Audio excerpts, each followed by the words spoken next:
Fan characters have been given a lot of flack, and it's because too many people have seen too many bad ones.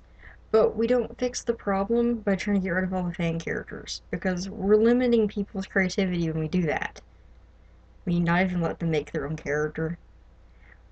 How we do fix the problem is by recognizing when we have a bad one, and then figuring out how to fix them. And then that'll help us about all writing that we do. So I want to help fix the fan characters, starting with what I call copy characters. Now, if you figure out that yours might be bad, it's okay. You don't have to scrap them and don't give up. You just have to work with them a little bit. And I have some tips that'll help you, because trust me, my first ones weren't that great either. I moved over here because there was too much junk in the background over there. So, a copy character is when your fan character is too similar to one of the canons. It can be too similar in personality, abilities, or situations. Now, abilities probably isn't going to be that bad, because most things don't say that only one person in the universe can do that one thing. Like, say, take X-Men. There's several mutants with the same abilities. And in Sonic, making your character fast, well, they all have to be because they all run in loops. Just make sure the other two are different enough, because if you have, say, a mutant that can heal and they act a lot like Wolverine, it makes yours not very needed. But if they are in a completely different situation, likely to be in different situations, I mean, because their personalities are so different, then having two different people with the same ability can be useful, because they're gonna be in different places and things. I think you get what I'm saying. So I'm going to be focusing on the other two, and to illustrate my point, I'm going to create a fan character for the Mario universe, Princess Petals. So let's say Princess Petals is really sweet, and she maybe likes cake, or this one's gonna be harder than I thought because you don't actually see much of Peach's personality. Anyway, I'm saying she's a lot like Peach. So if you realize your character's a lot like a canon personality, it's not completely bad to have similar personalities, because you're gonna run into somebody with a similar personality to you. Just make sure it's not exactly alike, and that you play up their differences. Like, let's make Petals not like cake. Obviously, we're not gonna say she doesn't like cake every time we get a chance to, just to make her not sound like Peach. But let's have her do some activities we never see Peach do, which would be really hard when you think of all the spin-offs. Mario might not have been my best pick. I'm going to give her a mischievous side that tends to play out more than her sense of responsibility.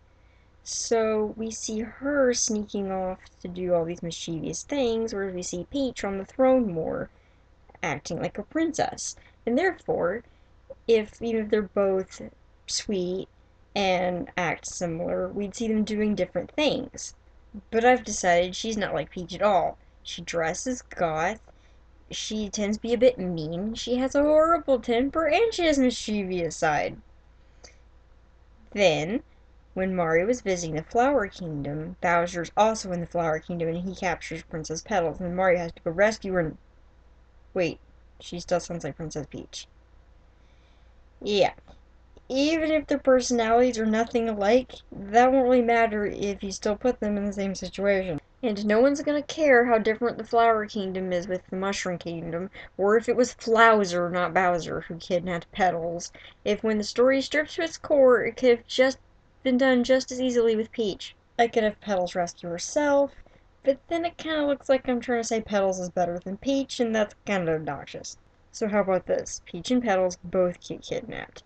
Petals starts grilling Peach about what they're going to do next, and Peach says, "Oh no, Mario will come and rescue me." And then Petals starts yelling at her. Remember, I said she has temper and that she's mean. So she starts yelling at Peach about how she's always content to be a damsel in distress and she'll never do anything for herself. And Peach sets out to prove her wrong. So now I'm not making Petals better than Peach, I'm just using Petals to bring out something in Peach. Or, when Peach is kidnapped, Petals goes with Mario to rescue her and then lures him into a trap because she was working for Bowser the whole time. The key is to tell a story that you couldn't have done with just the canons. I'd have to have made Mario stupid to have him trust anybody who would have believably betrayed him at the end. So showcase the differences, don't sweat the similarities too much, careful not to make it look like you're trying to make your character better than theirs, and tell a story only you could tell. So, what do you think of my tips? Do you have any of your own? I'd love to hear them.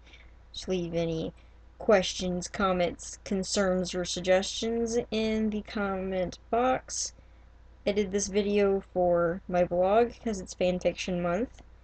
I have a link to my blog in the description below, along with links to my Twitter, DeviantArt, and Pinterest, because I'm on those all fairly often. A lot on Twitter, though. I have daily vlogs on this channel, and I will soon have more things. Like, I'm planning a series of character analysis, and I might turn this into a series of fixing fan characters. So, tell me what you think about that. And I think that's all the info I have to dump on you for now. What does it keep disappearing? Good luck today.